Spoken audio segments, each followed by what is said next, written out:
Hello class, good morning sir. हम chapter देखे थे फ्री कंसेंट, उसमें हमने देखा coercion section 15, undue influence section 16, fraud section 17, miss representation section 18।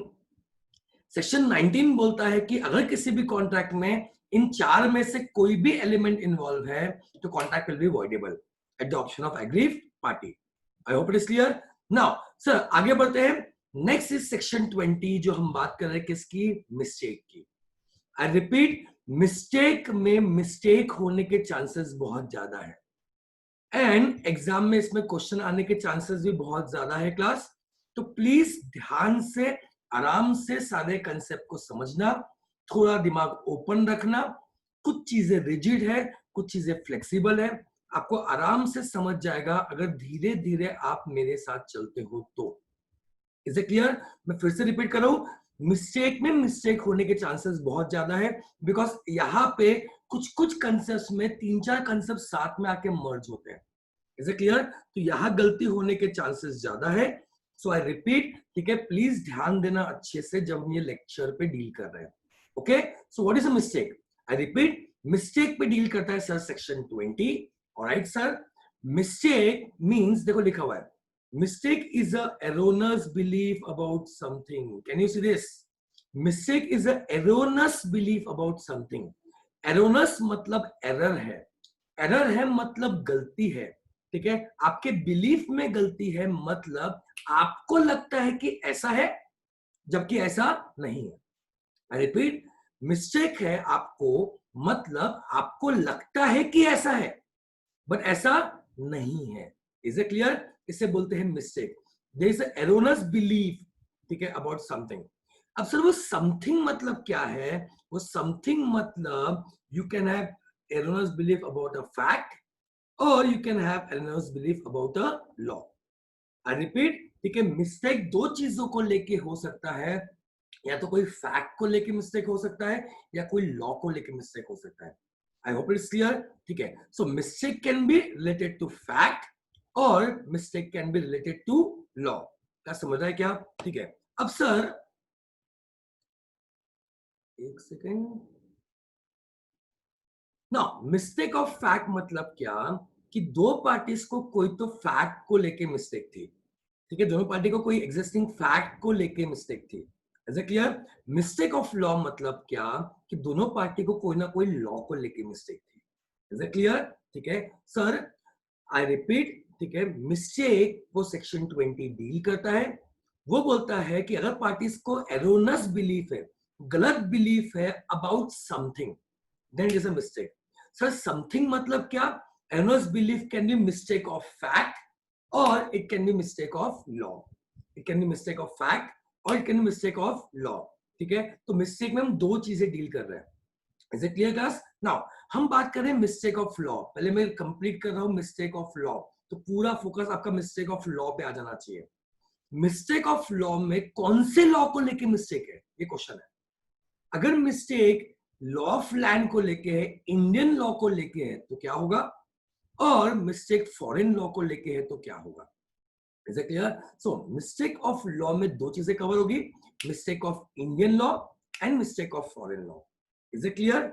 तो सर हम पहले बात कर रहे हैं mistake of Indian law. See, law of land मतलब क्या होता है? लॉ ऑफ लैंड मतलब होता है इंडियन लॉ, या लिख देना Indian law. Is it clear? और फॉरेन लॉ मतलब इंडिया को छोड़ के बाकी किसी और कंट्री का law. Is it clear? Now see, mistake of law of land की बात कर रहा हूं, इंडियन लॉ की बात कर रहा हूं। पॉइंट क्या बोलते हो? पॉइंट ये बोलता है क्लास कि आप इंडिया में हो। आई रिपीट, आप इंडिया में हो। Is it clear? We expect कि आपको इंडियन लॉ मालूम होना चाहिए, क्योंकि आप इंडिया के सिटीजन हो, इंडिया के रेसिडेंट हो, आपको इंडियन लॉ मालूम होना चाहिए। अगर आपने कोई भी कॉन्ट्रैक्ट किया, मैं जो सेंटेंस बोल रहा हूं उस पर ध्यान देना, मैं कंसेप्ट में बार बार आपका ध्यान लेके आऊंगा बिकॉज मिस्टेक होने के चांसेस बहुत ज्यादा है मिस्टेक में। Is it clear? So I repeat, ठीक है, पॉइंट इज आप इंडिया में हो, आपको इंडियन लॉ मालूम होना चाहिए, ऐसा लॉ एक्सपेक्ट करता है। ओके, ठीक है। पॉइंट क्या है कि अगर आपने कोई भी कॉन्ट्रैक्ट किया इंडियन लॉ के मिस्टेक से, मतलब आपको लगता था कि लॉ ऐसा है, जबकि लॉ कुछ और ही था। Is it clear? बाद में आपको मालूम पड़ा कि यार लॉ तो कुछ और ही है, आपने तो गलत कॉन्ट्रैक्ट में एंटर कर दिया। एंड उसके बाद आप बोलते हो कि जो गलत कॉन्ट्रैक्ट है हमको उसको अवॉइड करना है और नया कॉन्ट्रैक्ट बनाना है, तो सिर्फ इस रीजन से कि आप कॉन्ट्रैक्ट को अवॉइड करना चाहते हो क्योंकि आपको इंडियन लॉ पता नहीं था। लॉ बोलता है अगर आपको इंडियन लॉ पता नहीं था तो आप लापता थे। लॉ पता नहीं था तो आप लापता थे। Just joking. ठीक है, लॉ बोलता है आप इंडिया में रहते हो, आपको इंडियन लॉ मालूम होना चाहिए। अगर आपको इंडियन लॉ पता नहीं था तो गलती आपकी है। आई रिपीट, अगर आपको इंडियन लॉ पता नहीं था तो गलती आपकी है। सिर्फ इस रीजन से कि मुझे इंडियन लॉ पता नहीं था, ये रीजन से आप कॉन्ट्रैक्ट अवॉइड नहीं कर सकते।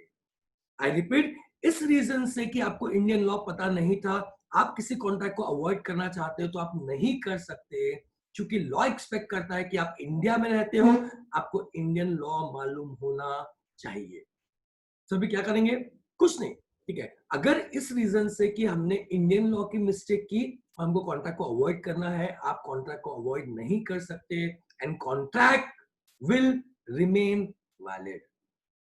इसका एक ही एक्सेप्शन है, अनलेस इट इज इलीगल। आपने इंडियन लॉ की मिस्टेक से कोई इलीगल एग्रीमेंट बनाया तो वॉइड एब इनिशियो है।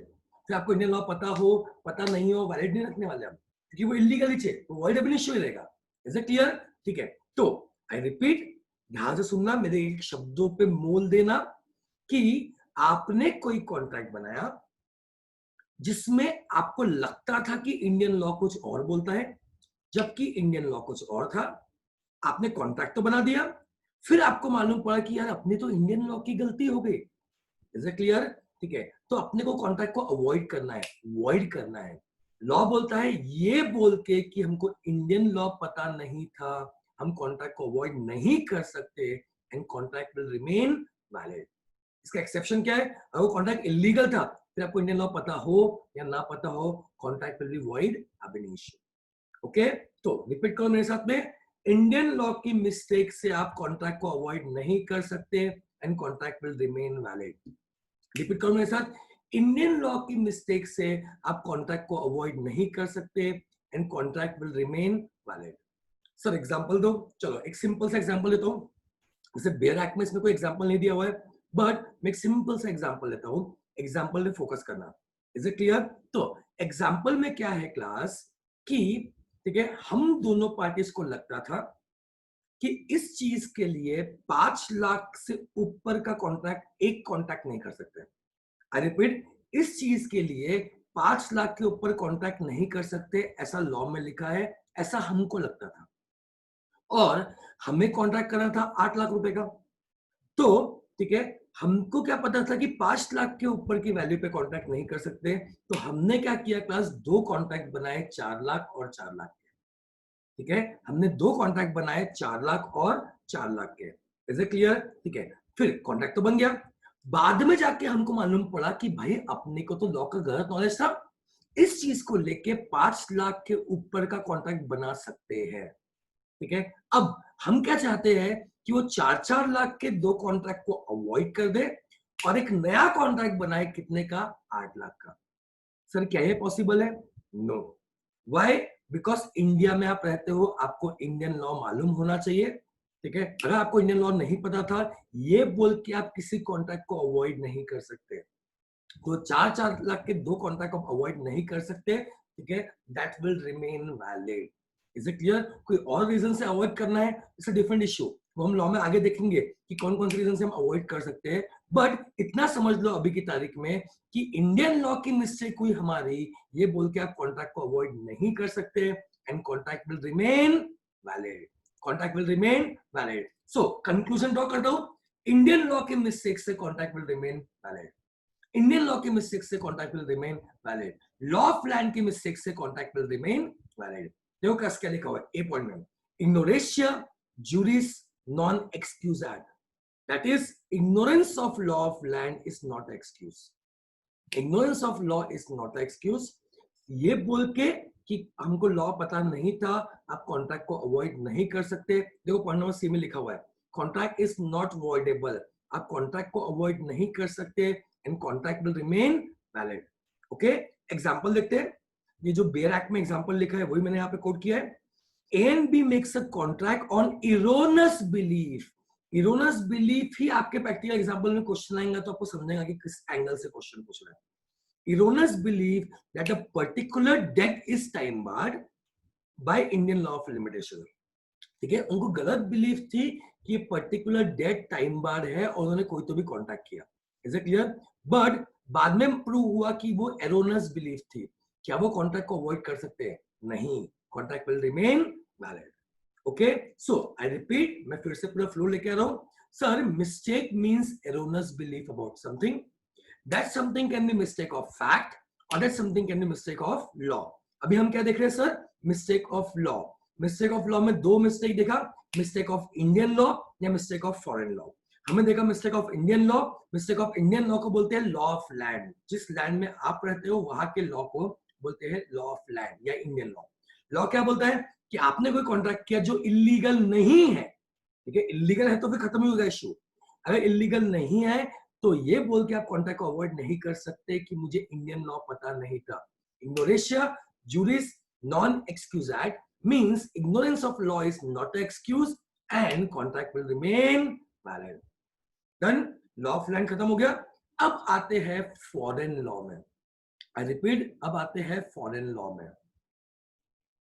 So class, mistake of foreign law समझने के लिए एक एग्जांपल देखते हैं, बेस पर क्लियर करते हैं।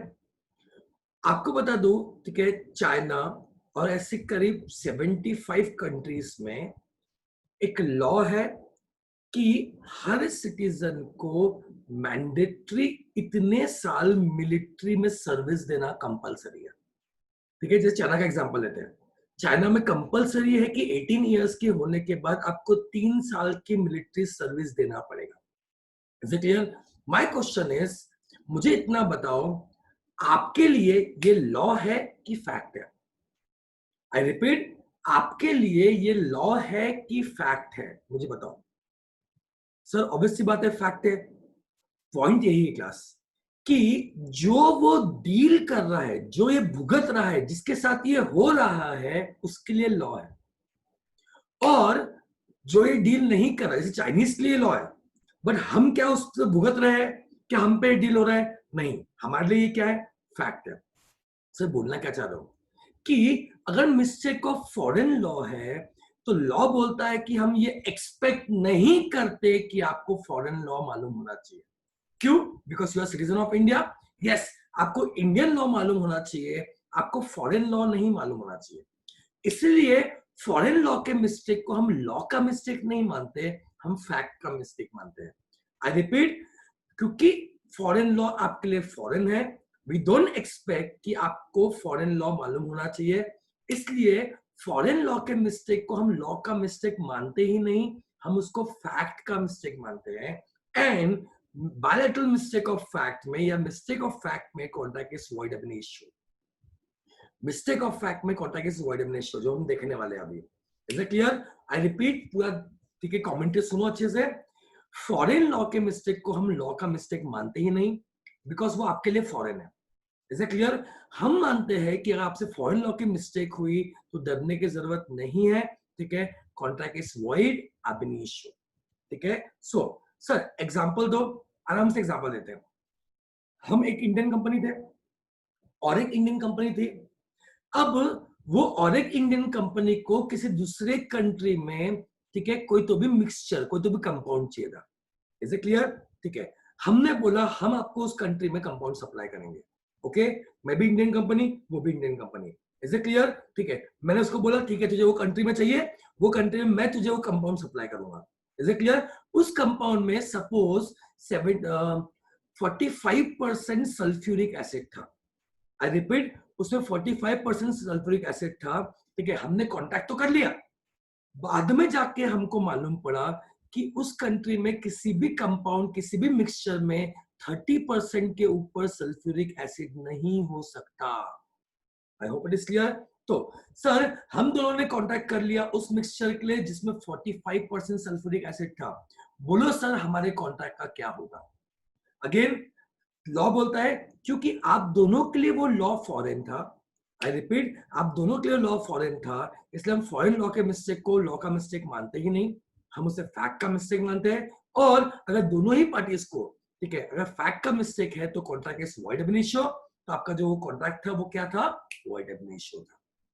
दैट्स इट, इतना ही अपने काम का है, इतना ही समझना है, खत्म। तो आई रिपीट, हम सर क्या पढ़ रहे हैं, मिस्टेक पढ़ रहे हैं। मिस्टेक दो चीजों को लेके हो सकता है, मिस्टेक फैक्ट को लेके हो सकता है, मिस्टेक कोई लॉ को लेके हो सकता है। हमने भी क्या कंप्लीट किया, mistake of law. Mistake of law में हमने दो चीजें देखी, mistake of Indian law and mistake of foreign law. हम पहले बात कर रहे हैं मिस्टेक ऑफ इंडियन लॉ। हमने क्या बोला, आप इंडिया में हो, आपको इंडियन लॉ मालूम होना चाहिए, ठीक है। अगर आपको इंडियन लॉ का मालूम नहीं है तो गलती आपकी है। इग्नोरेशिया जुरिस नॉन एक्सक्यूजार, ignorance of Indian law is not a excuse. तो सर लॉ क्या बोल रहा है, कॉन्ट्रैक्ट एक्ट में इसका एप्लीकेशन क्या है कि अगर आपने कोई कॉन्ट्रैक्ट बनाया जो इलीगल नहीं था, बट आपने उसमें कोई इंडियन लॉ का मिस्टेक किया, अब अगर आप चाहते हो ये बोल के कि कॉन्ट्रैक्ट अवॉइड करना है मुझे कि इंडियन लॉ का मिस्टेक था, तो ये ऑप्शन अवेलेबल नहीं है and contract will remain valid. Conclusion क्या बना, इंडियन लॉ के मिस्टेक से आप कॉन्ट्रैक्ट को अवॉइड नहीं कर सकते and contract will remain valid. Fine, ठीक है। नेक्स्ट, फॉरेन लॉ का मिस्टेक। लॉ बोलता है वी डोंट एक्सपेक्ट कि आपको फॉरेन लॉ मालूम होना चाहिए। अगर फॉरेन लॉ का कोई भी मिस्टेक है, चाहे वो यूनिलैटरल हो चाहे वो बायलैटरल हो, एक पार्टी के साइड से हो या दोनों पार्टी के साइड से हो, ठीक है, कॉन्ट्रैक्ट विल बी वॉइड अब इनिशियो। बिकॉज फॉरेन लॉ के मिस्टेक को हम लॉ का मिस्टेक नहीं मानते, हम फैक्ट का मिस्टेक मानते हैं। Then now mistake as to fact. अब ध्यान देना, अब जो मैं पढ़ाने वाला हूं उससे प्रैक्टिकल क्वेश्चन आ सकते हैं। अब सर क्वेश्चन ये है कि फैक्ट का मिस्टेक कौन से पार्टी को है। अगर दोनों पार्टी को है तो बायलैटरल मिस्टेक ऑफ फैक्ट, अगर एक ही पार्टी को है तो यूनिलैटरल मिस्टेक ऑफ फैक्ट। सी दोनों भी दिया हुआ है। अगर मिस्टेक दोनों पार्टी को है तो बायलैटरल मिस्टेक ऑफ फैक्ट, और अगर मिस्टेक एक ही पार्टी को है तो unilateral mistake of fact. Okay, ठीक है। आज के लेक्चर में हम डील करने वाले हैं bilateral mistake of fact. Is it clear, ठीक है। यूनिलैटरल और इस पूरे चैप्टर के क्वेश्चंस हम कल के लेक्चर में डील करेंगे। आज हम डील करने वाले हैं bilateral mistake of fact. Are you getting me? आगे बढ़ू, शुरू करूं? चलो प्रेस। लॉ क्या बोलता है, अगर दोनों ही पार्टी, सी मैं बायलैटरल पढ़ा रहा हूं, ठीक है, एक second, bilateral mistake of fact पढ़ा रहा हूं। Now sir bilateral mistake of fact क्या होता है, जहां दोनों ही पार्टी को फैक्ट को लेके मिस्टेक है। इज इट क्लियर, ठीक है। क्वेश्चन इज, अगर दोनों ही पार्टी को फैक्ट्स को लेके मिस्टेक है तो क्या उनके बीच में कंसेंसस है? नहीं है सर, क्योंकि दोनों ही पार्टी को मिस्टेक है। और मैंने आपको चैप्टर के स्टार्टिंग में ही सिखाया था कि if there is absence of consensus, error of consensus, the contract will be void अब इनिशियो। तो उससे कंक्लूजन ड्रॉ क्या हुआ कि बायलैटरल मिस्टेक ऑफ फैक्ट में कॉन्ट्रैक्ट विल बी वॉइड अब इनिशियो। आई रिपीट, अगर दोनों ही पार्टी को मिस्टेक है तो कॉन्ट्रैक्ट का सबस्ट्रेटम कहां है? अगर दोनों ही पार्टी को लेकर मिस्टेक है तो दोनों के बीच में कंसेंसस है क्या? नहीं है, तो कॉन्ट्रैक्ट विल बी वॉइड अब इनिशियो। Is it clear? ये सेम पॉइंट नंबर ए और पॉइंट नंबर बी में दिया हुआ है। This is section 20, foreign law का मिस्टेक इज सेक्शन 21।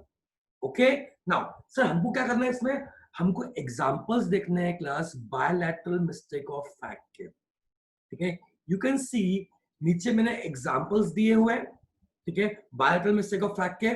सर ये 1 2 3 4 5 6 क्या है, इसी एग्जांपल्स पे आगे we can see certain case laws है। इसी एग्जांपल्स में आगे there are certain case loss.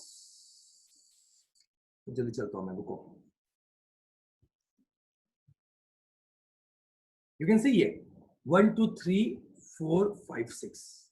So what I'm trying to say is, मैंने वहां पे एग्जाम्पल लिख दिया है, वही एग्जाम्पल में यहाँ पे भी लिखा हुआ है, केस लॉ के नाम्स भी है। बट मैं आपको बोल रहा हूँ कि यहाँ के केस लॉ के नाम याद करना जरूरी नहीं है, बट उस केस में क्या हुआ था ये आपको मालूम होना जरूरी है, उस पर क्वेश्चन आ सकता है।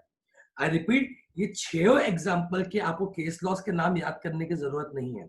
कौन से केस लॉ के नाम याद करना है, कौन से नहीं है, मैं हर लेक्चर में आपको बता रहा हूँ। ये 6 केस में केस लॉ के नाम याद करने की जरूरत नहीं है, पर उन केसेस में क्या हुआ था वो ये आपको याद करना पड़ेगा। ऑलराइट, चलो तो 6 एग्जांपल समझते हैं, इस कंसेप्ट को समझते हैं। Okay class, so point number C में सारे एग्जांपल्स दिए हुए हैं। आराम आराम से सुनना, आराम आराम से चलना। मुझे डर ये है क्लास की वे फिजिकल क्लास नहीं ले रहा, और पहले ही इस कंसेप्ट में बहुत सारा मिक्स है जो आपको आगे समझेगा, अच्छे से समझेगा। ओके, तो पहले ही इस कंसेप्ट में बहुत सारे मिक्स एंड मैच है, और मैं आपकी फिजिकल क्लास नहीं ले रहा, तो मुझे बहुत धीरे धीरे आराम से चीजों को समझाना पड़ेगा। ठीक है, आपको मैं एक एडवाइस दे दूं, क्योंकि मिस्टेक में वैसे ही लॉ में भी बहुत सारी चीजें वेग या अनक्लियर है। जितनी चीजें मैं बोल रहा हूं उसको फोकस से समझो। ठीक है, मैं आपको चीजें आसान कर दूंगा। फिर जितना आप अंदर घुसोगे इस कंसेप्ट में, ठीक है, यहाँ पे आपका खुद का बिलीफ या अंडरस्टैंडिंग को लेके मिस्टेक हो सकता है। आई रिपीट, मैं आपको प्रूव भी कर दूंगा ये point. Is it clear? Unilateral mistake में तो आपको प्रूव भी कर दूंगा कि आपकी कितनी गलती हो सकती है। ओके, सो वैसे मैं कभी नहीं बोलता कि ऐसा ही अज्यूम कर लो, अनलेस जनरल लॉ में, ठीक है, कुछ चीजें बहुत रिजिड दी हुई है। C class Indian contract act 1872, is it clear? बहुत पुराना लॉ है। Number 2, it is a general law. ठीक है, जनरल लॉ में कई अमेंडमेंट्स आज तक हुए ही नहीं, कुछ जनरल चीजें भी उसमें लिख दी गई है। अब कई बार बच्चे मुझे पूछते हैं, सर इसका एग्जांपल दो, उसका एग्जांपल दो। प्रॉब्लम क्या है कि जनरल लॉ 1872 में बना के खत्म हो गया। आज उसमें से कई छोटे छोटे कंसेप्ट ऐसे हैं जिसमें एग्जांपल्स भी नहीं होते। ठीक है, थोड़ा सा वेग आ जाता है। जनरल लॉ वैसे भी अनक्लियर, थोड़ा सा वेग रहता ही चाहिए। Is it clear? फिर बच्चे मुझे पूछते सर इसका एग्जांपल दो, इसका एग्जांपल दो। सी कई चीजों के एग्जांपल्स लॉ में भी नहीं लिखे हुए, या कुछ चीजें वेग है, बट क्योंकि वो जनरल लॉ है उसका एप्लीकेबिलिटी बहुत कम है। तो बच्चों को कई बार खुद ही बोल लेता हूँ, क्या इसको तुम छोड़ दो क्या, ठीक है, इसको ज्यादा डील मत करो, दिमाग मत लगाओ, ऊपर ऊपर से देख के आगे बढ़ जाओ। मेरा यहाँ पे कंसेंट ही ये है आपको। See I have around 7 to 8 bare acts books of contract act, 3-4 author की बुक्स मेरे पास पड़ी हुई है। ठीक है, तो हम उससे चीजों को इंटरप्रेट करने की कोशिश करते हैं। कॉन्ट्रैक्ट एक्ट में तो बहुत सारे एग्जांपल्स भी लिखे हुए हैं, बट कुछ कुछ जनरल चीजों में एग्जांपल्स भी नहीं होते, और वो प्रैक्टिकली बहुत एप्लीकेबल भी नहीं होता। तो बच्चों को बोल देता हूँ कि भाई यहाँ पे ना इसको ऐसा पढ़ लो, बहुत दिमाग मत लगाओ। नॉर्मली मैं ऐसा कभी नहीं बोलूंगा when it comes to specific law like partnership, sales of goods act, companies act, because trust in laws की applicability है। ये लॉस प्रैक्टिकल लाइफ में डील होते हैं, तो हर लॉ जो बना है उसका इफ से बट्स होगा, ये आप समझ लो। कॉन्ट्रैक्ट एक्ट क्या है? सारे कॉन्ट्रैक्ट लाइक जनरल लॉ है, कई चीजें जनरली लिख दी जाती है, बट उसके एप्लीकेशन से एप्लीकेबिलिटी नहीं होती। इसे हम बोलते हैं प्रैक्टिकल लाइफ में there are certain grey areas of law. Is it clear? कुछ ग्रे एरिया है जहां लॉ तो बना है बट इसकी एप्लीकेबिलिटी बहुत कम है। जैसे कल मुझे एक स्टूडेंट ने एक डाउट पूछा था, ठीक है सर इसके और एग्जांपल दो, ये पॉइंट यहाँ पे क्यों नहीं है। मैंने आपको डाउट सेशन में ही क्लियरली मेंशन किया वहां पे कि भाई इसको आप छोड़ दो, क्योंकि लॉ में लिख दिया गया है पर इसकी एप्लीकेशन नहीं है। तो इसमें आप मुझे अगर एग्जाम्पल बनाओ मांगोगे तो मुझे कोई फेक एग्जाम्पल बनाना पड़ेगा जो लॉ में भी नहीं लिखा हुआ है, और अंडरस्टैंडिंग को लेके भी इश्यू हो सकता है। आई डोंट वांट कि मैं आपको ऐसा कोई एग्जाम्पल दूं। इसे क्लियर? तो मैं सीधा बोलता हूँ, इसको आप इग्नोर कर दो। ठीक है, मेरे 10 साल की टीचिंग एक्सपीरियंस से कम 20-25 बुक पढ़ने के बाद में, इतने क्वेश्चन सॉल्व करने के बाद भी, अगर मैं आपको बोल रहा हूँ कि इसमें एग्जाम्पल मैं नहीं दे सकता, ये जनरल लॉ है, थोड़ा अनक्लियर कंसेप्ट है, तो आप समझ जाना कि मैं कुछ सोच के बोल रहा होगा। सेम वेज मैं अब मिस्टेक में भी कुछ सोच के बोल रहा हूँ, मैं आपको आगे जाके प्रूव भी कर लूंगा। थोड़ा सा यहाँ दिस इज इंपॉर्टेंट कि आप प्लीज जनरली अपने दिमाग मत लगाओ कि सर ऐसा हुआ तो क्या होगा, वैसा हुआ तो क्या होगा। याद रखना, मिस्टेक में हर छोटा सा ऐसा या वैसा चेंज करने से कंसेप्ट ही चेंज हो जाएगा। I hope it is clear. तो ऐसे केस में थोड़ा सा रिजिड बनना पड़ेगा मिस्टेक समझने के लिए आपको, क्योंकि इसके एग्जांपल्स के जो केस लॉस भी है वो भी बहुत पुराने 90s के केस लॉस है। Is it clear? थोड़ा सा रिजिड बनो। अगर आपको इजी करना है इस कंसेप्ट को, तो जितना मैं बोलता हूँ हो सके तो उसको फॉलो करो। आप मुझे डाउट्स पूछो, जितने डाउट्स आपको पूछने हैं, कोई टेंशन नहीं है, मैं आपको क्लैरिटी ला दूंगा कि इंटरप्रेट कैसे करना है और क्या करना है, बट हो सके तो थोड़ा सा रिजिड बनो। ओके, सिर्फ मिस्टेक वाले कंसेप्ट में। ओके, बाकी जगह पे बढ़ने की जरूरत नहीं है। बाकी जगह पे आप मुझे 10 क्वेश्चन पूछो, मैं आपको 20 आंसर दूंगा उसके। Not to worry about that. Okay sir, चलो तो आगे बढ़ते हैं हम लोग। सर पॉइंट नंबर सी में मिस्टेक्स के एग्जांपल दे रहा हूं मैं। बायोलैटरल मिस्टेक में रिलेट टू सब्जेक्ट मैटर मैंने हेडिंग दिया है। सब्जेक्ट मैटर मैंने हेडिंग दिया मतलब क्या? Number 1, existence of subject matter. Number 2, identity of subject matter. मतलब सब्जेक्ट मैटर कॉमन है। अब सर सब्जेक्ट मैटर क्या होता है जिसपे हम डील कर रहे हैं? जो हमारे कॉन्ट्रैक्ट में डील करने वाला मुद्दा है, that is the subject matter of our contract. जिसपे हम डील कर रहे हैं उसे बोलते हैं सब्जेक्ट मैटर ऑफ कॉन्ट्रैक्ट। तो आपको पढ़ना कैसे है? Existence of subject matter, number 2 identity of subject matter, number 3 quantity of subject matter, number 4 quality of subject matter, number 5 title of subject matter. Okay, subject matter क्या, जिसपे हम deal कर रहे हैं। ओके, शुरू करते हैं। Point number 1, existence of subject matter. Alright class, एक सिंपल सा एग्जांपल देता हूं। आप और मैं बैठ के इस रूम में आपके घोड़े को बेचने और खरीदने का कॉन्ट्रैक्ट कर रहे थे। आई रिपीट, आप मेरे ऑफिस में आए, हम दोनों आपके घोड़े को बेचने का और मैं उसे खरीद रहा था, ये कॉन्ट्रैक्ट कर रहे थे। हम दोनों को पता नहीं था कि आधे घंटे पहले वो घोड़ा मर चुका है। Is it clear? मतलब हम दोनों कॉन्ट्रैक्ट कर रहे थे घोड़े को बेचने खरीदने का, हम दोनों को भी ये पता नहीं था कि घोड़ा मर चुका है। तो both the parties were under mistake as to existence of subject matter, because हम दोनों के हिसाब से वो एग्जिस्ट करता था, बट एक्चुअली वो मर चुका था, वो एग्जिस्ट नहीं करता था। ओके, दोनों को मिस्टेक था। एग्जांपल नंबर 2, इसी केस में और एग्जांपल लेता हूं जो केस लॉ में लिखा हुआ है कि हम दोनों ने कोई तो भी शिप से जो कॉर्न आने वाला था उसको लेके कांटेक्ट किया था। हम दोनों को ही पता नहीं था कि वो शिप का कॉर्न खराब हो चुका था, फर्मेंट हो चुका था। So we both were under mistake कि क्या वो कॉर्न खराब है या नहीं है, एग्जिस्ट करता है या नहीं है। द आंसर इज, अब वो एग्जिस्ट नहीं करता था, वो खराब हो चुका था, वो फर्मेंट हो चुका था, वो डाइल्यूट हो चुका था। तो both the parties were under mistake कि हम दोनों को लगता था कि वो एग्जिस्ट करता है, बट वो एग्जिस्ट नहीं करता था। तो कॉन्ट्रैक्ट का क्या होगा sir? Contract will be void ab initio।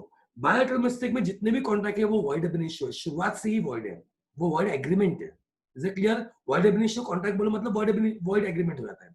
It is void ab initio right from the beginning, it is void. Okay, example number 2, identity. Please ध्यान देना, मैं आप बहुत ड्रॉ नहीं कर सकता, मैं शॉर्ट में समझा देता हूं आपको। इसके एग्जाम्पल में क्या है, दो शिप एक ही नाम से थे, नाम था पियरलेस। दो शिप एक ही नाम से थे, शिप का नाम था पियरलेस। एक दिन अपने यहां पे दोनों शिप आ रहे थे, ship A and ship B. इसे क्लियर? दोनों शिप आ रहे थे, दोनों में भी कोल आ रहा था, दोनों में भी कोल आ रहा था। Is it clear? ठीक है, मैं एग्जांपल दे रहा हूं, एक्चुअली कुछ भी आ रहा हो, आपको एसेंस समझना है इस कंसेप्ट का। दोनों में भी कोल आ रहे थे। Is it clear? ठीक है, अब मैं गया सेलर के पास, मैंने बोला वो पियरलेस शिप से जो कोल आने वाला है, वो पियरलेस शिप से जो कोल आने वाला है वो कितने का है? ठीक है, उसने मुझे एक प्राइस कोट किया, मैंने बोला चल ठीक है, मुझे 50 टन कोल दे देना। ठीक है, खत्म, डन। अब प्रॉब्लम क्या हुई यहाँ पे कि उसने मुझे प्राइस बताया पियरलेस शिप ये वाले से जो कोल आ रहा था, और मैं जाके पूछ रहा था ये वाले पियरलेस शिप से जो कोल आ रहा था। प्रॉब्लम क्या था, यहाँ पे ए ग्रेड का कोल आ रहा था और यहाँ पे सी ग्रेड का कोल आ रहा था। से बोलना क्या चाहते हो आप? प्लीज ग्रेड्स में मत घूमो, चीजों में मत घूमो, पॉइंट समझो। मैंने उससे ये बी, ये वाले शिप का, ठीक है, कोड पूछा था, और उसको लगा ये वाले शिप का कोड पूछ रहा है, उसने ये कोटेशन दे दिया। अब हमारे इसमें कॉन्टैक्ट हो गया। बाद में जाके मालूम पड़ा कि भाई ये तो मुझे ये शिप वाले कोल का कोटेशन दिया था, जबकि मुझे ये शिप वाले कोल का कोटेशन चाहिए था। So both the parties were under mistake, I repeat, both the parties were under mistake as to कौन सा पियरलेस शिप का कोल। तो लॉ ने आगे जाके क्या बोला कि क्योंकि both the parties were under mistake, so contract is void ab initio। आपका जो कॉन्ट्रैक्ट बना है कोल सप्लाई करने का, contract is void ab initio। Okay, तो एग्जिस्टेंस मैंने आपको एग्जांपल दिया घोड़े का और कौन का। आइडेंटिटी में मैंने आपको एग्जांपल दिया पियरलेस शिप का। नंबर 2 है, आगे जाकर देखोगे नंबर 2 मिल जाएगा आपको। नंबर 3 क्वांटिटी का मैं आपको एग्जांपल दे रहा हूं, ठीक है, ध्यान से सुनना। मैंने उससे पूछा कि मुझे राइफल्स चाहिए, अज्यूमिंग कि राइफल्स मैं उससे ले रहा हूं जो सेल करना अलाउ है और मुझे परचेस करना भी अलाउ है, कुछ भी इलीगल नहीं है। ओके, वो दिमाग मत लाना, वो एंगल में मत जाना। ओके, मेरे पास लाइसेंस था परचेस करने के बाद, उसके पास लाइसेंस था सेल करने का। ओके, तो मैंने उससे कोटेशन मांगा कि मुझे राइफल्स चाहिए 50, एग्जांपल देता हूं, ठीक है 50, ठीक है, बताओ राइफल के रेट कितने लगाओगे। उसने बोला सपोज एक राइफल 1 लाख रुपए की। ओके, मैंने लिखा सेंड 3 राइफल्स, मैंने लिखा टाइपराइटर से सेंड 3 राइफल्स। अब टाइपराइटर की कुछ तो गलती हुई और उसमें लिख के आ गया सेंड डी राइफल्स, मैंने भेज दिया बिना चेक किया। अब उसने देखा सेंड डी राइफल्स लिखा है तो उसे लगा कि 50 राइफल्स का कॉन्ट्रैक्ट हो रहा है, उसने 50 राइफल्स भिजवा दिए। मैंने 47 राइफल वापस भिजवा दिया कि मुझे 3 ही चाहिए थे। अब यहां हमारे बीच में झगड़ा हुआ, पंगा हुआ, हम दोनों कोर्ट में गए। कोर्ट ने बोला कि दोनों ही पार्टी मिस्टेक में थी as to quantity of subject matter. I repeat, दोनों ही पार्टी मिस्टेक में थी as to quantity of subject matter, क्योंकि इसके हिसाब से वो 3 राइफल का कॉन्ट्रैक्ट कर रहा था और उसके हिसाब से वो 50 राइफल का कॉन्ट्रैक्ट कर रहा था। तो लॉ ने बोला ये 50 राइफल का जो कॉन्ट्रैक्ट है it will be void of ratio. Is it clear? However 3 rifle का कॉन्ट्रैक्ट विल रिमेन वैलिड।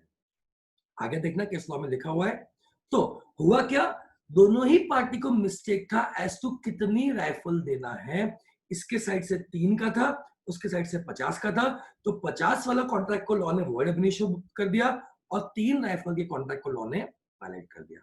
ऐसा एग्जाम में क्वेश्चन आया तो I hope it is clear. तो मैंने आपको लॉ का मिस्टेक बता दिया, मैंने आपको फैक्ट का मिस्टेक बता दिया। हेलो, फैक्ट में मैंने बायोलैटरल मिस्टेक बताया, आपको 3 एग्जांपल दिए।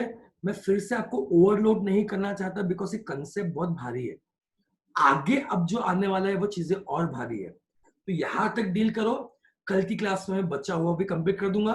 कल फ्राइडे है, आई रिपीट, मंडे को मैं आपकी टेस्ट लूंगा पहले के 5 चैप्टर्स में, ठीक है। टेस्ट कैसे होगी, क्या होगी, ठीक है, वो सब मैं आपको आपके ग्रुप में डिटेल्स में दे दूंगा। Is it clear? अभी ये लेक्चर देखो, इतना आराम से समझो, 2 बार देखो, 3 बार देखो, चीजें समझ गई, कोई भी डाउट है मुझे पूछो। उसके बाद हम कल के लेक्चर में डिफिकल्ट चीजें देखने वाले हैं। ओके, और कल के लेक्चर में बहुत सारे स्लाइड्स से मैं आपको समझाऊंगा ताकि चीजें आपके लिए थोड़ा सा आसान हो जाए। Okay, that's it for today, enjoy, ठीक है, have a nice day, take care, bye bye.